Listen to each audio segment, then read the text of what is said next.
شباب كمان ركب هذا ركب لا انتبهوا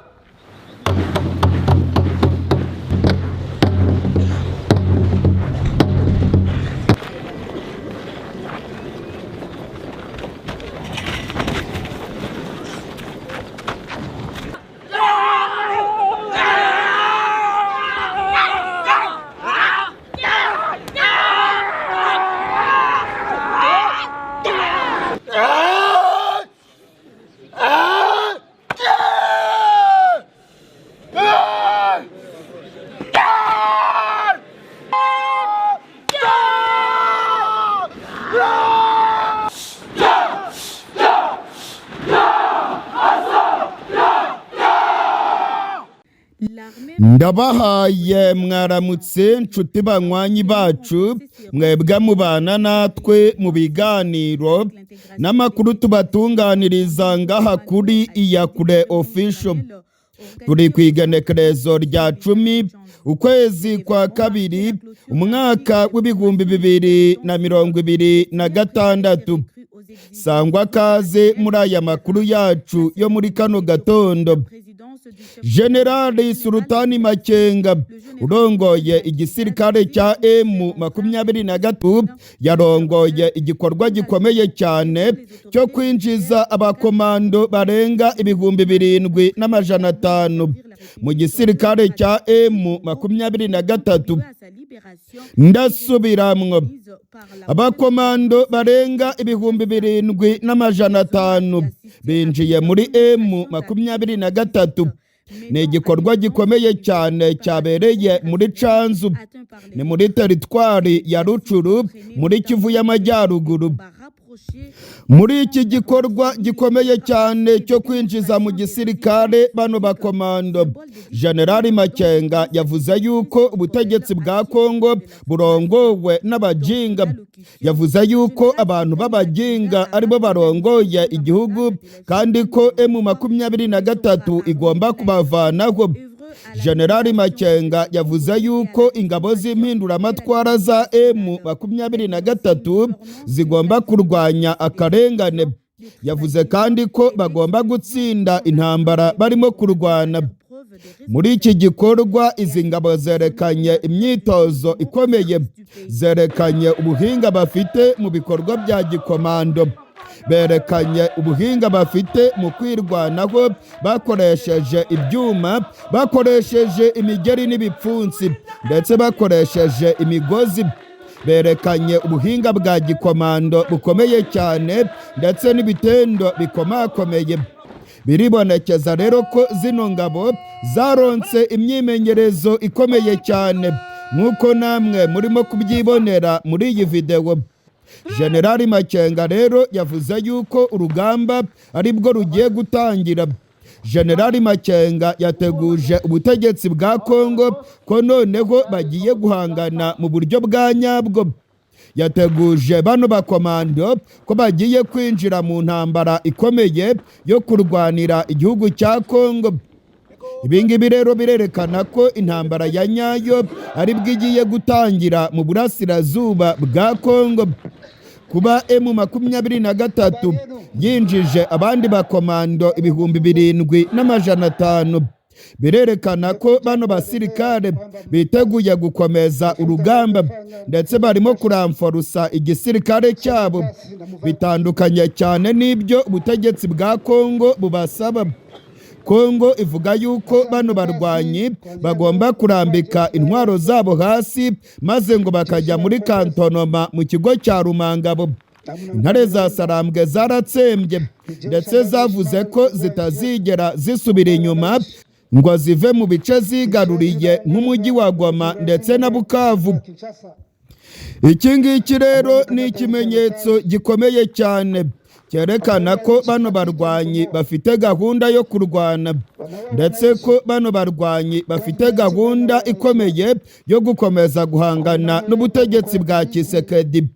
Abibwira ko intambara yabigiye kurangira ndabakurira inzira ku murima. Intambara ya nyayo nibwo igiye gutangira mu burasirazuba bwa Kongo. Impande zombi zirimo kongera ubushobozi bwa gisirikare. ndetse amakuru yizewe aremeza ko ubutegetsi bwa Kongo nabwo burimo kwitegura intambara mu buryo bukomeye. M23 nayo irerekana ko ikomeje kwitegura intambara, kandi General Makenga rwose yateguje ubutegetsi bwa Kongo ko bagiye gukocorana mu buryo bwa nyabwo.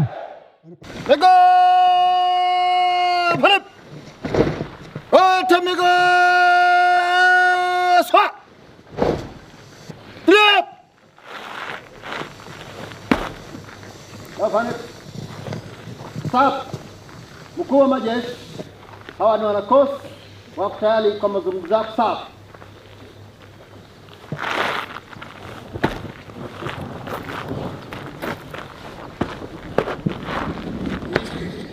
Niko pale. Ile kwa habari yenu.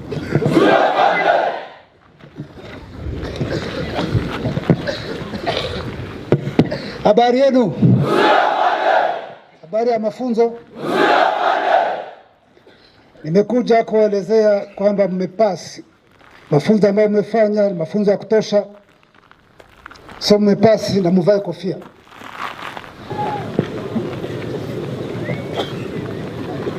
Na sasa mmepasi, kuanzia leo mmekuwa jeshi la RRC, jeshi la ukombozi. Na mnakuwa mnaimba ni jeshi ambalo limesimama kukomboa nchi yetu, kukomboa wananchi. Nchi yetu inaongozwa na wajinga ambao wanakaa Kinshasa, ambao wamekamata nchi ya otage, wameua nchi, kila kitu wamebomoa, wanaua wananchi, government ambayo inaua wananchi wake. Wakongomani wote wamekuwa wakimbizi nje ya nchi, na wengine kwa nchi ni wakimbizi ndani ya nchi. Hiyo government ambayo iko responsible wanafanya vitu ambavyo wanataka vya ujinga peke yake. Wanaua raia, wanabagua raia, wamedestroy kila kitu ambacho chipo. Chama kimesimama na jeshi lake ambayo ni RC ili kusimamisha hiyo yote ambayo wanafanya ya mabaya. Ndio maana tuko. Unanipata vizuri? Unanipata vizuri?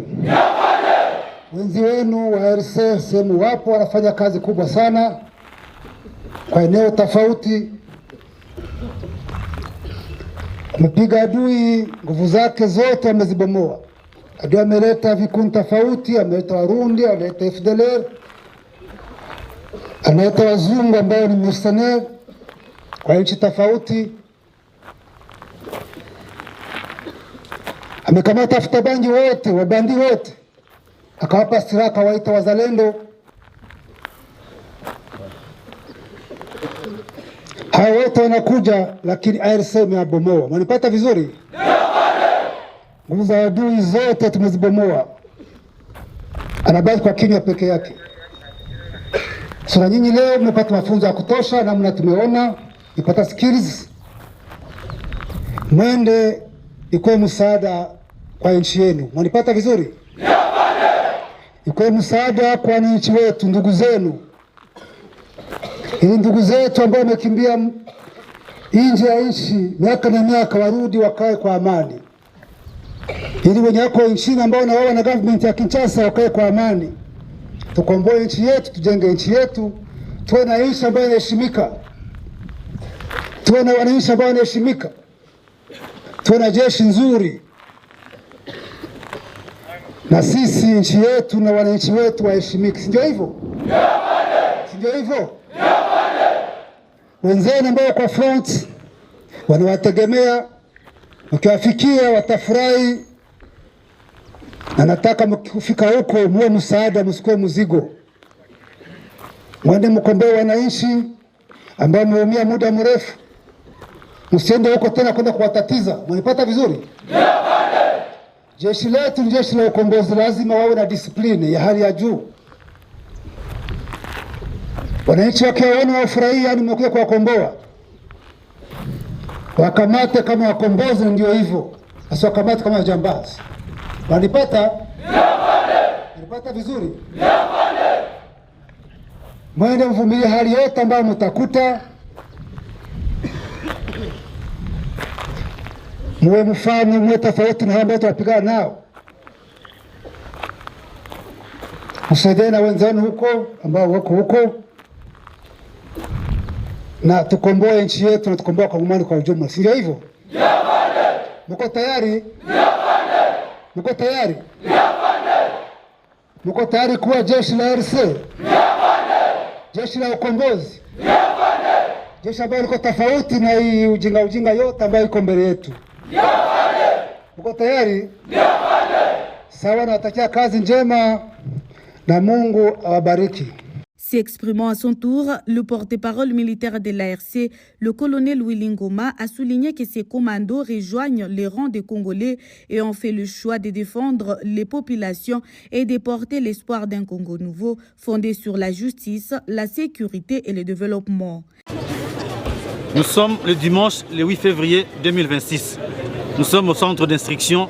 Le chef d'état-major général de l'armée révolutionnaire congolaise vient de clôturer la formation des milliers de commandos.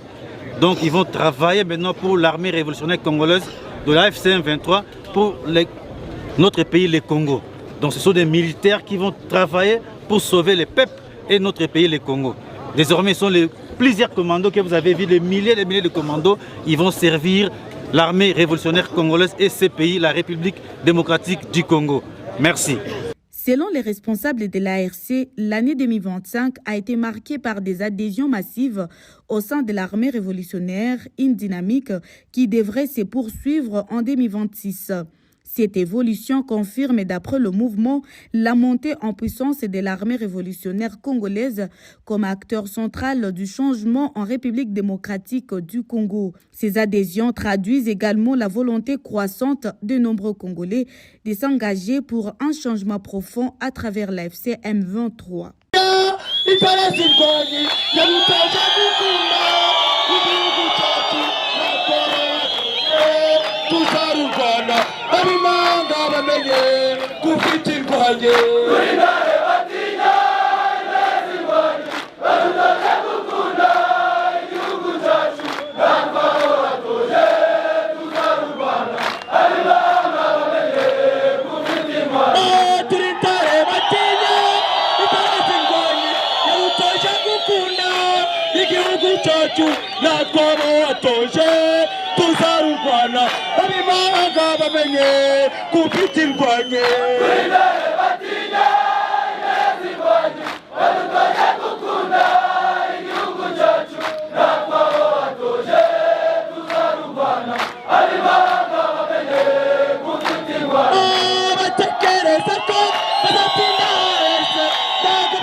Abimanga bamenye kufite indwanye